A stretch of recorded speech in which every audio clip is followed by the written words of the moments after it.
pretty simple, straightforward replacement. I'm going to replace the stock single piston cast aluminum Harley Davidson front brake caliper with a billet aluminum 4-piston performance machine brake caliper. Real simple stuff. I got a drip pan on the ground. Just going to crack the hydraulic line.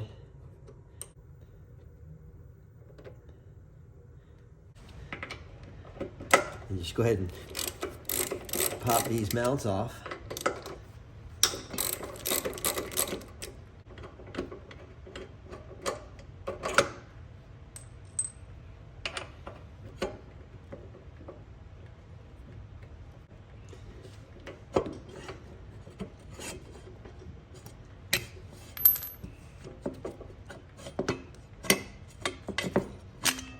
I'm going to go ahead and mount the caliper bracket to the fork first.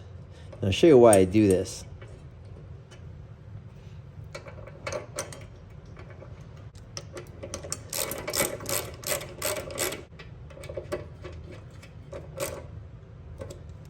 I've got the bracket mounted to the fork. I don't have the pads in right now in the caliper.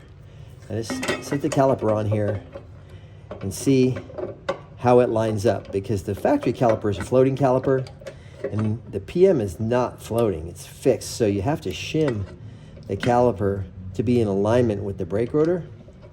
So I'll go ahead and bolt the caliper down tight to the bracket and then check my alignment really just visually to see where the caliper sits relative to the rotor.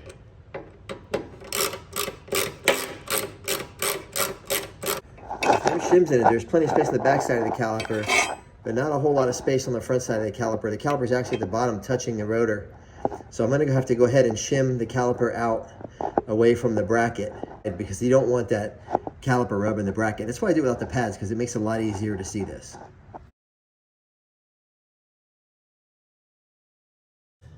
I have a bag of caliper shims from Performance Machine. I actually have a whole bin full of these from over the years that I've been using, because I've used PM stuff a lot. So I have the shims and I've picked out some that I think that'll work. It's kind of a guessing game from here. I'll go ahead and start to tighten this top one back down. And then while it's loose, I'll go ahead and put the shim in the bottom as well.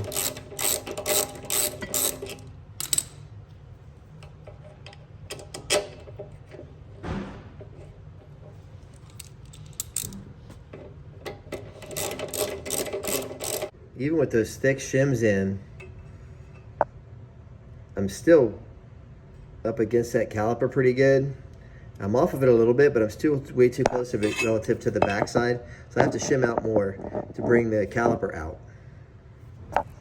I've picked my 2 thickest shims from my shim pack, and I'm gonna go ahead and add those to the stack here.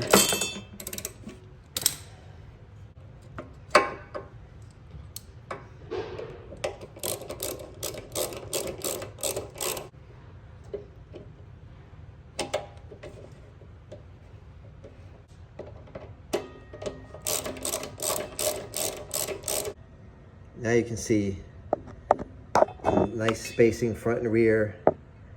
I'm centered. It's hard to tell from this angle with the lighting, but the split in the billet caliper runs right down the middle of the brake rotor. So that means I'm really perfectly aligned. And I'm ready to put the pads in, hook up the hydraulic line, and bleed. Okay, now that I know I've got my caliper centered, I tighten these down, because you don't want to mess with those shims anymore. And then to put the pads in and everything, I just leave the bracket on the caliper and take the bracket back off the fork leg. Really makes it easy, and you don't have to mess with the shims anymore. You just leave them in between the caliper and the bracket itself.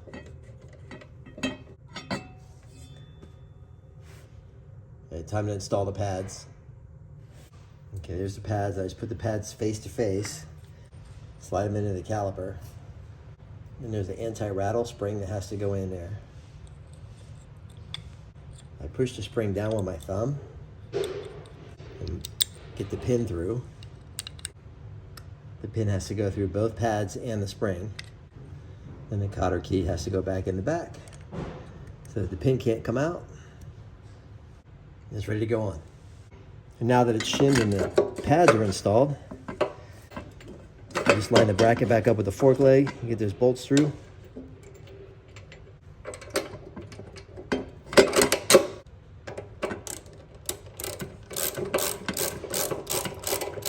I'm going to go ahead and connect my hydraulic line.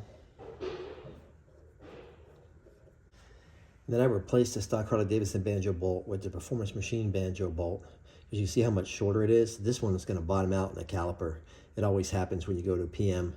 They have a shallower bore where the banjo bolt goes in, so I'm going to use a shorter one.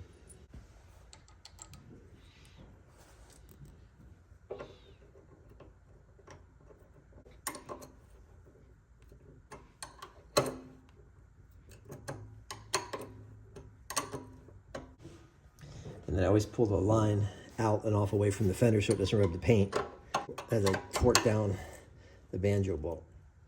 So here's what I started to do to start bleeding. I just start pumping a little bit at the master cylinder just to move some fluid. And bubbles should start coming up from there because there's air in that line.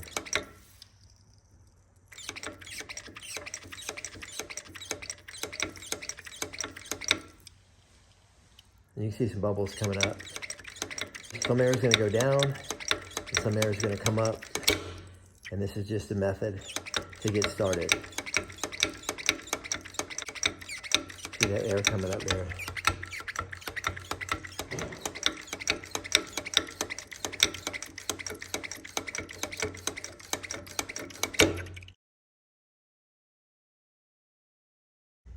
Here's one or two tricks I'm going to show you I use when I bleed brakes by myself. I'm going to pump fluid through the system, hold the lever down. Then I have this little clamp that I got from a company called Ironton. I can just clamp it and hold, and then I can go bleed on the other end. Here's another Ironton clamp I have, and I can do the same thing with it. I can pump my fluid through, then it's a ratcheting clamp. I can ratchet it to hold my grip down. Just crack my bleeder, and fluid comes out. And then you repeat the cycle. I continue to work fluid up to the top, and it's coming out the bottom of the caliper when I bleed down there too. And you just want to make sure you get all this air out because it will cause your brakes to fail if you have any in there.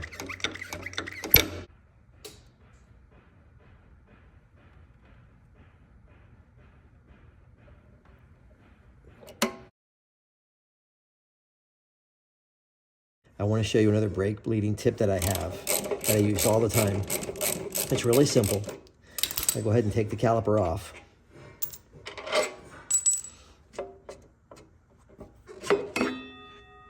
And you can see my pads are starting to come together. Now what I'm going to do now is I'm going to go ahead and pump the brake from the master cylinder, and it's going to push the pads together.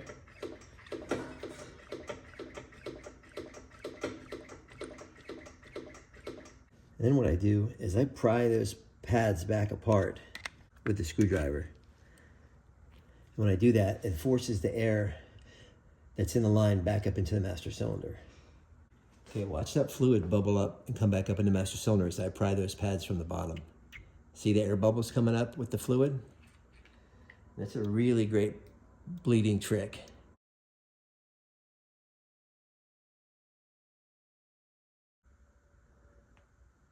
And once you've used that trick and forced that air out of the line, there's a little bit just came out.